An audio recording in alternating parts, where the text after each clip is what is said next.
예레미야의 말씀이고요. 제목은 역사는 하나님의 계시의 현장입니다. 우리 한 목소리 한번 따라 볼까요? 역사는 하나님의 계시의 현장. 시작. 네. 예레미야를 한 2달여 정도 새벽에 했을 거예요. 그리고 이제 2주 정도 제가 경건 예배와 새벽 말씀을 통해서 함께 은혜를 나눴습니다. 2차 지난번에 이제 왔을 때, 코로나가 왔을 때도 요나의 말씀을 가지고 시대 속에서 하나님이 들려주신 메시지를 들었고, 재앙의 출구는 회개라는 말씀을 들었죠. 그리고 또 이제 마지막 또 세 번째 9월부터 시작된 이 거의 3차 같은 느낌인데, 그래서 이때 또 우리가 예레미야의 말씀을 통해서 하나님의 시대를 향한 메시지를 듣고 있는 것입니다. 여러분, 책이 끝났기 때문에 원래는 파티라도 해야 되는데 그럴 상황은 못 돼서 죄송합니다. 여러분께서 예레미야든 에스겔이든 이사야든 선지서를 읽을 때는 우리가 좀 부담스러워요. 왜냐하면 이 안에는 심판과 재앙과 뭐 그런 어두운 그런 이야기가 많잖아요. 심판이 큰 축을 이루고 있어요. 그러면서 그 안에 하나님의 구원의 메시지가 또 한 축을 이루고 있어요.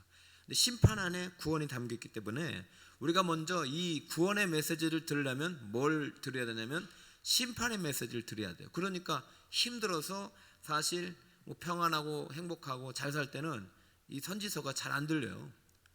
그런데 언제 잘 들리느냐? 힘들고 고난을 당하고 매맞고 실패하고 넘어지고 그럴 때는 선지서 말씀을 들어요. 제가 당부하고 싶은 것은 미리 읽어놓으면 얼마나 좋아요. 미리 읽어놓으면. 약도 말이죠. 아파서 먹는 약은 더 아파요. 근데 우리 보약이 좀 쓰잖아요. 쓴 약을 먹으면은 몸에 보약이 되고 몸이 건강해서 우리가 어떻게 해요? 일상생활에 큰 병 없이 살아갈 수 있는 거예요. 그럼 오늘은 보약을 먹는다 생각하시고, 여러분들이 혹시 정말 인생이 고단하고 힘들고 그러면 오늘은 또 양약을 먹는다 생각하시고, 여러분들께서 아무 일 없다 하면은 예방약을 먹는다 생각하시고, 오늘 말씀 한번 들어보시기 바랍니다. 오늘 말씀을 보니까 이 예언서는 대부분 어떤 시적인 형식으로 어떤 그 묵시나 그런 형식으로 좀 딱딱하게 좀 이렇게 상징을 가지고 이렇게 쓰는데 간혹가다 역사를 기록하는 부분이 있단 말이죠. 이사야도 그렇고 예레미야도 그렇고 역사가 기록돼요. 그러면 그 역사는 특별한 역사이겠죠. 역사서에 나온 역사가 아니라 예언서에 나온 역사이기 때문에 특별한 거예요. 이 역사는 누구의 계시 현장이라고요? 하나님의 계시 현장입니다. 따라합니다. 역사는 하나님의 계시 현장. 시작. 그래요. 역사가 이스라엘 역사가 아니에요. 여러분, 이스라엘이란 말은 사실은 우리가 뭐 알아야 되겠지만 이 역사책은 이스라엘의 종교 역사가 아니라 하나님 나라의 역사입니다. 이 역사 안에 하나님의 말씀이 담겨 있고 음성이 담겨 있고 이 시대를 향한 하나님의 뜻이 담겨 있습니다. 오늘도 이 예레미야에 담긴 역사 속에서 하나님의 계시의 말씀을, 음성을 성령을 통해서 듣자는 것입니다. 무슨 하나님의 뜻이 담겨 있는가? 24, 25, 26절 3차 바벨론 포로 상황을 이야기하고 있어요. 자, 여러분 한번 보세요. 24절 사령관이 대제사장 스랴야와 부제사장 스바냐와 성전 문지기 세 사람을 사로잡고 또 성 안에서 사람을 사로잡으니 곧 군사를 거느린 지휘관 한 사람과 또 성중에서 만난 왕의 내시 7명과 군인을 감독하는 군 지휘관의 서기관 하나와 성 안에서 만난 평민 60명이라. 26절 사령관 느무사라다는 그들을 사로잡아 림나에 있는 바벨론 왕에게 나아가매. 24, 25, 26절 마지막 포로가 끌려가는 현장을 보고 있죠. 우리나라는 이런 일들을 많이 겪었잖아요. 중국에도 많이 끌려갔잖아요. 그죠? 몽골에도 끌려가고. 포로가 끌려가는데 실제 역사인데 이스라엘은 3번 침략을 당했어요. 바벨론에 대해. 그래서 3번 끌려갔어요. 한번 표로 혹시 그려졌나요? 1차 포로는요. 여호야김 3년에 다니엘과 귀족들이 끌려갔을 때예요. 아마 이게 화면이 오늘 연결이 좀 잘 안 된 것 같아요. 1차 포로는 여호야김 3년에 다니엘과 귀족들이 끌려갔을 때요. 다니엘은 망하기 직전에 20년 전에 끌려갔어요. 605년. 그 다음에 요야김의 아들이 누구냐면 요야김. 그래서 2차 포로로 597년도에 에스겔을 비롯한 방백과 군사 기술자가 끌려갔어요. 1차로는 누가 끌려갔다고요? 다니엘을 비롯한 귀족들. 2차로는 에스겔을 비롯한 군사 기술자들. 지금 예레미야는 아직 안 끌려갔으니까 예레미야 선지서가 먼저 나오는 것이죠. 그 다음 누가 나와요? 에스겔이 나오고 다니엘이 나오죠. 자, 마지막으로 끌려간 사람이 이제 3차 포로로 시드기야 11년에 종교 지도자 3인과 민간인과 백성들이 끌려갑니다. 이게 이제 586년이에요. 한 번만에 망한 것이 아니라 세 번 팡팡팡 이렇게 공격을 받고 망한 것이죠. 그런데 오늘 3차 때는 좀 끌려간 포로들이 좀 비참한 최후를 맞이합니다. 우리 3차 포로들의 최후 27절에 나옵니다. 여러분 27절 한번 보시고 집에 계신 여러분들도 한번 크게 읽어주세요. 시작. 바벨론의 왕이 하맛닷 림나에서 다 쳐 죽였더라. 이와 같이 유다가 사로잡혀 본국에서 떠났더라. 자, 바벨론의 왕이 하맛닷 림나에서 다 쳐 죽였더라. 그럼 앞에 거 보여주세요. 우리 종교 지도자 3인과 민간인과 백성들 다 쳐 죽인 것입니다. 여기 평민도 60명이 있어요. 저긴 다 기록이 안 됐는데 평민도 60명이 있어요. 자, 1차, 2차에 끌려갔던 사람들은 다니엘과 에스겔은 죽었어요? 안 죽었어요? 안 죽었어요. 근데 3차 때는 죽었어요. 3차 때는 죽었어요. 오늘 제가 새벽에도 설교 말씀을 전했지만은 제가 오늘 곰곰이 이제 왜 죽었나를 한번 묵상해 봤습니다. 왜 죽었나를. 방송실에서 음향이 많이 들리고 있어요? 그러면 안 돼요. 왜 죽었나를 좀 생각해 보니까 아무리 생각해도 종교 지도자 3인 때문에 죽은 것 같아요. 24절에 보면 사령관이 대제사장 스랴와와 부제사장 스바냐와 성전 문지기 세 사람을 사로잡았다고 그랬어요. 여러분 이 사람들이 종교 지도자 3인이에요. 종교 지도자 3인이 뭘 보고 갔냐면은 예루살렘 성전이 불타는 것을 보고 끌려갔어요. 이분들이 평생 제사를 지내고 하나님을 섬겼던 성전이 불타는 것을 보고 끌려갔어요. 여러분 성전을 맡은 문지기와 성전의 제사를 맡은 대제사장과 부제사장이 끌려갔어요. 그리고 그들이 죽으면서 3차에 끌려간 백성들이 죽은 거예요. 저는 이 시대에 어려움이 임했고 어둠이 임했을 때 과연 하나님께서 이 시대의 종교 지도자들에게 무슨 말씀하실까? 저는 이 말씀이 바로 저와 우리 앞에 선 목사님들을 향한 하나님의 준엄한 심판이요 채찍의 말씀이라고 믿습니다. 제가 어제도 한 목사님의 은퇴한 목사님의 책을 읽고요. 참 또 많이 또 회개했습니다. 회개할 일밖에 없어요. 우리가 내년에 코로나가 끝나면 내년까지 회개해야 되고 코로나 끝나도 회개했으면 좋겠어요. 여러분 이 목사님들만 잘못해가지고 이 사람들이 죽었을까요? 목사님이 잘못되도록 종교 지도가 잘못되도록 오히려 그 타락의 원인이 되고 타락의 이유를 제공했던 백성들이 아니었을까요? 자신의 욕망과 자신의 야망을 위해서 종교를 이용하려 했던 백성들을 제대로 가르치지 못했던 종교 지도자의 책임이지만 그런 종교 지도자를 만든 백성들이 책임도 없는 것이 아니에요. 성전이 불타면서 금과 은과 동만 남고 다 태우고 금은 동은 다 가져갔어요. 근데 재밌는 사실은 그렇게 표현하잖아요. 노시 수없이 많았더라. 저는 교회에 풍성한 하나님의 은혜가 넘치는 것이 교회가 맞습니다. 그러나 그것이 교회에 머물러 있으면 안 되죠. 그것이 하나님의 영광을 위하여 사용되어야 되는 줄 믿습니다. 우리의 마음이 진정으로 누구를 경배하고 누구를 사랑하는가, 이 말씀을 통해서 들을 수 있는 여러분 되시길 바랍니다. 여러분, 오늘 3차 포로들이 다 죽었어요. 예레미야를 이제 마쳐야 되는데 시드기야는 두 눈이 뽑혔고 종교 지도자 3인은 끌려가서 죽었고 그들과 함께 따라갔던 백성들도 평민까지 60명이 죽었고 지금 예레미야의 마지막 상황이 51장까지 바벨론의 멸망을 선언하고 바벨론 때문에 학대받는 우리 이스라엘 백성들, 하나님의 백성들에 대한 구원의 메시지를 선포했지만 52장의 예언의 말씀이 끝나자마자 무섭게, 여러분, 예레미야의 예언의 말씀이 끝나자 무섭게 지금 하나님의 공격이 시작되는 거예요. 무섭지 않으세요? 이 시대에 교회의 강단의 말씀이 끝나고 예언이 끝나고 설교가 끝나는 그 순간 불심판이 임할 것입니다. 살아남을 수 있는 사람 누구 있어요? 이 예언의 말씀은 2600년 전에 주신 말씀이 아니라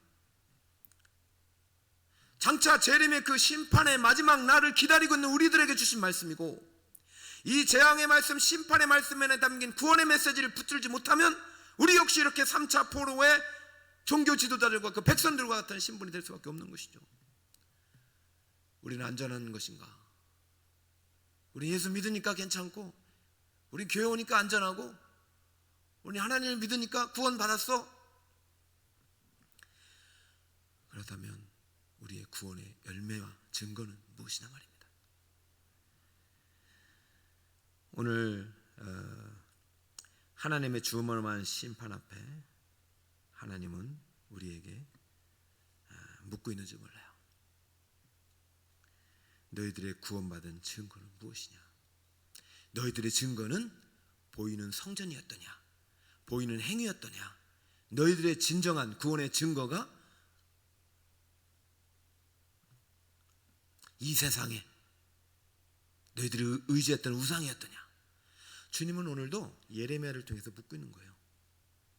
사랑하는 성도 여러분, 우리의 구원의 증거는 보이지 않는 하나님의 영에 의해요 인침받은 예수 그리스도의 보혈의 피하여 구속받은 내 안에 계신 예수 그리스도인 줄 믿으시기 바랍니다.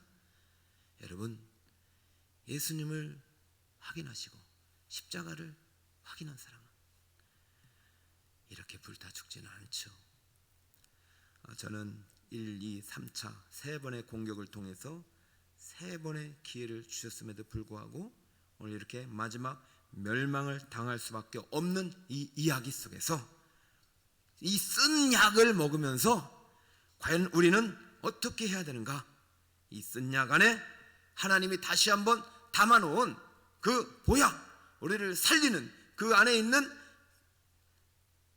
명약이 우리 안에, 그 안에 있는 우리를 살릴 수 있는 그 효소가 우리 안에 들어오기를 바랍니다.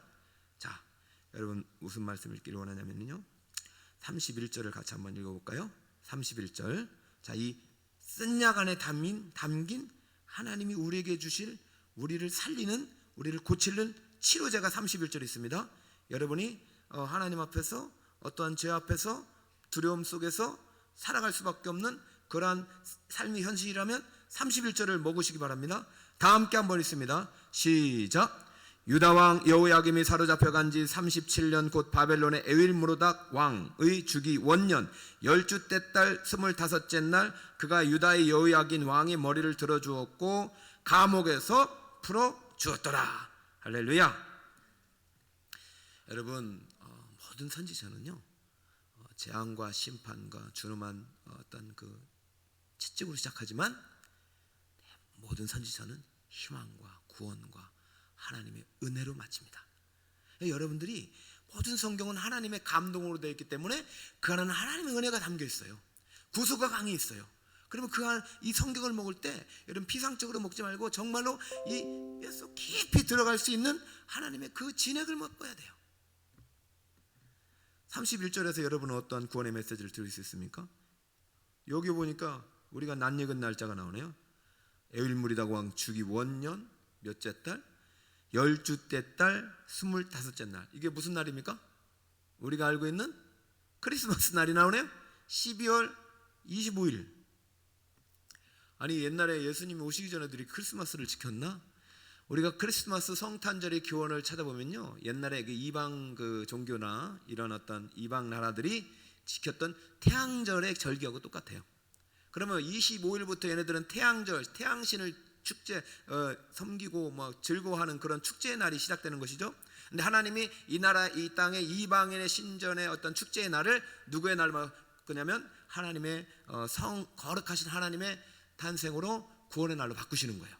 사실 이 축제 자체가 멸망의 날이고 하나님의 불심판이 임할 그 날인데, 하나님이 12월 25일을 거룩한 하나님의 구원의 날로, 예수 그리스도의 구원이 시작된 날로 바꾸신 것이죠.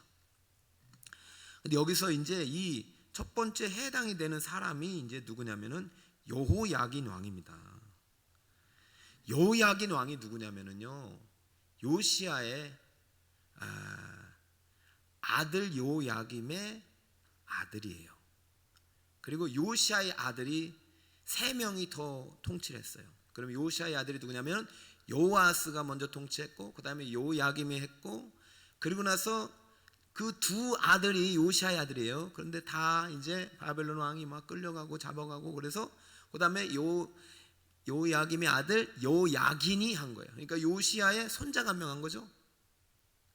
여러분 잘 따라오고 계세요? 그러고 나서 마지막 시드기야는 여호야긴 왕의 숙부예요. 요시야 왕의 아들. 그러므로 요시야 왕 다음에 누가 통치했냐면은 그 아들 3명하고 손자 1명. 족보를 뭐 이렇게 여러분 한번 그려보세요. 4명, 그리고 다 요시야의 아들 손자 3대가 나라를 망친 거죠. 여러분, 요시야는 말씀을 가지고 철저하게 회개하고 성전을 개혁하고 개혁을 했던 왕입니다. 그때 성전에 말씀을 갖다 줬던 사람이 누구냐면은 hil기야라는 사람이에요. hil기야는 대제사장이었어요. 성전에서 율법책을 발견해 가지고 누구에게 줬냐면 요시야 왕에게 주고, 요시야 왕은 그 말씀을 붙고 옷을 찢고, 이야 저주로다, 우리가 지금 보니까 말씀대로 하나도 못 살았네요. 그래가지고 그 백성들을 다 불러서 이제부터 대대지고 유월절을 지키면서 어린 양을 번제를 드려서 우리의 죄를 대속하고 철저히 지금부터 말씀대로 개혁운동을 하겠다 해서 말씀대로 온 나라를 바꿔버립니다. 그래서 하나님께서 요시야 시대에 사실은 무기토 전투가 있어서 망해야 되는 나라인데 하나님께서 좀 연장시켜 주셨다고 저는 믿어요. 그런데 그 hil기야의 손자가 있는데, 그 hil기야의 손자 이름이 뭐냐면, 재미있게도 여러분 24절에 보면은 대제사장 스라야가 나오잖아요. 이 사람이 바로 대제사장 스라야가 hil기야의 손자입니다. 여러분, 이거 무슨 말을 지금 제가 하려고 하는 거잖아요. 그리고 여호야긴은 누구냐? 누구의 손자입니까? 요시야 왕의 손자입니다.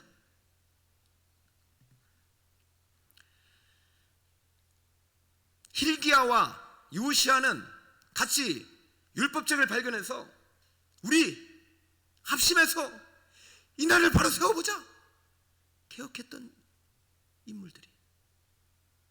근데 그게 몇 대를 못 갔냐? 아들, 손자까지. 거기에 가서 하나님은 성전을 불태우면서 그 성전의 책임자였던 스라야 대제사장과 나라의 책임자였던 시드기야 왕을 끌어가요. 왕의 눈은 뽑아버리고 대제사장은 죽여버리고, 이것이 나의 준엄한 심판이고 너희들의 죄값이라고 말하는 것이다. 언제? 12월 25일. 근데 동시에 hil기야의 손자는 죽었지만 요시야의 손자 여호야긴은 그가 아무런 선을 행했다는 기록이 하나도 없는데도 불구하고 하나님이 12월 5일 날 그를 어떻게 해요? 왕의 머리를 들어서 감옥에서 풀어준 다음에 32절 볼까요? 그에게 친절하게 말하고 자리를 함께 바벨론에 있는 왕들의 자리보다 높이고, 33절 그 죄수의 의복을 갈아입혔고 그의 평생 동안 항상 왕의 앞에서 먹게 하였으며, 34절 그가 날마다 쓸 것을 바벨론의 왕에게서 받는 정량이 있었고 죽는 날까지 곧 종신토록 받았더라. 여러분 구원의 메시지가 들리십니까?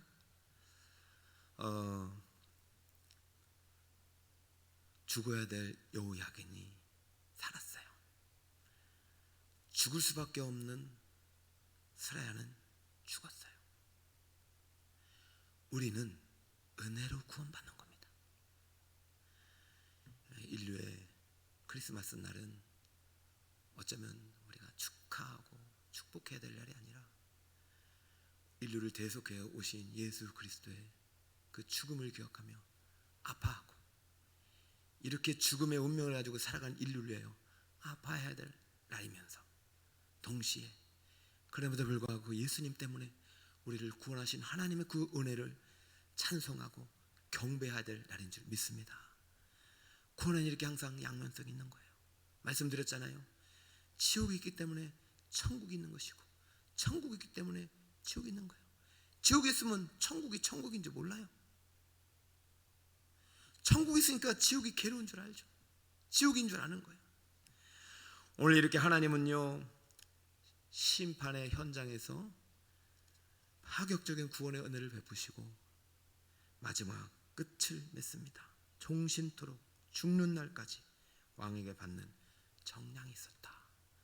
이 정량, 이 호의, 이 은혜를 바벨론 왕이 준 것이 아니라 바로 하나님이 바벨론 왕을 통해서 여호야긴에게 회복시켜 준 것을 여러분 믿으시길 바랍니다. 자, 여러분 오늘 이렇게 역사 이야기가 끝났습니다. 언젠가 올해 내년은요, 우리 대한민국 역사에도 기록될 것이고 한국교회 역사에도 기록될 것이에요. 어떻게 기록되길 원하세요, 여러분? 여러분, 과연 하나님이 한국교회사를 누군가에서 써 내려가시잖아요. 우리 손자 시대 때 이제 읽을 거 아니에요. 어떻게 기록될까? 우리 북서울 꿈의 교회는 요시아와 hilkia 왕처럼 이 재난의 때에 가슴을 찢고 옷을 찢고 회개하여 하나님의 한량없는 구원의 은혜를 받았다라고 기억할까? 아니면은 후세대가 이 재앙의 때에 북서울 꿈의 교회 어르신들이 오늘 수레아와 그 종교 3인방처럼 백성들처럼 하나님의 준엄한 심판 앞에 멸망하고 교회가 그렇게 되었더라 라고 기억될까? 그것은 바로 오늘 우리의 기도에 달린 줄 믿습니다. 여러분, 재앙의 출구는 회개입니다. 은혜의 입구도 회개입니다. 여러분 오늘 회개의 기도를 통해서, 그리고 또 믿음의 기도를 통해서 다시 한번 하나님의 하늘의 문이 열리고 하나님의 은혜가 단비가 샥 쏟아져가지고 불타는 성전이 다시 다 불이 꺼지고, 그 성전의 잿더미지만 다시 그 안에 예수 그리스도의 번제단을 쌓고 십자가를 쌓고 심고 십자가 생명나무의 열매를 씨앗을 심어서 아름다운 의의 열매를 맺는 우리 북서울 꿈의 교회가 되기를 축복합니다. 여러분 오늘 이렇게 또 성전에 와주신 우리 성도님들 감사드리고, 아마 집에서도 지금 많은 분들이 보고 계신 줄 알아요. 여러분들께서 또 점차 마음의 문을 조금씩 여시고, 여러분 교회는 건물이 아니라 교회는 사람임을 확신합니다. 예수 그리스도를 구주로 믿는 사람들이 바로 교회예요. 그런데요, 교회는요 건물과 분리될 수 없어요. 우리 영혼이 육과 분리되지 않듯이 우리 예수를 믿는 사람들이 모여서 찬양하고 경배하고 말씀 선포가 있고 성례를 할 수 있고 삼위 하나님처럼 아름다운 성도의 교제가 있는 것이 교회예요. 그러므로 이 성전이 바로, 건물이 바로 교회예요. 그러므로 이 건물과 이 성전에서 드리는 예배를 사모하는 마음을 가지시길 바랍니다. 그래야 여전히 우리는 재앙과 싸워야 되고 또 전염과 되지 않도록 우리가 싸워야 되기 때문에 우리는 마음의 고삐를 늦추지 말고, 그러나 믿음의 허리띠, 의의 허리띠를 굳건히 메고 다시 한번 우리의 마음에 영과 진로 드린 예배가 온전히 회복될 수 있도록 여러분 저희도 오늘 여기서 기도할 테니까 집에서도 기도하고 우리 함께 기도하여 우리 다음 세대 3세대에 가서 우리 북서울 꿈의 교회 우리 후손들이 정말로 아름다운 성전, 아름다운 예배, 아름다운 구원의 은혜를 그들이 맛볼 수 있는 그러한 기적의 현장, 기적의 교회가 우리 북서울 꿈의 교회, 이 북서울 꿈의 교회 역사 하나님의 계시 현장이 되시기를 예수님의 이름으로 축원드립니다. 아멘.